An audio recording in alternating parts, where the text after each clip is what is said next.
தெரியாமல் பழகிக்கலாம். அது ஆயுள் முழுதும் கலங்கப்படாமல் பார்த்துக்கலாம்.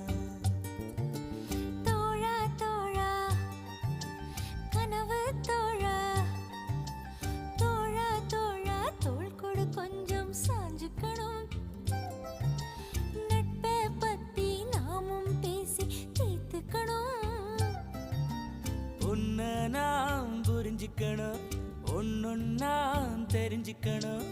ஆணும் பெண்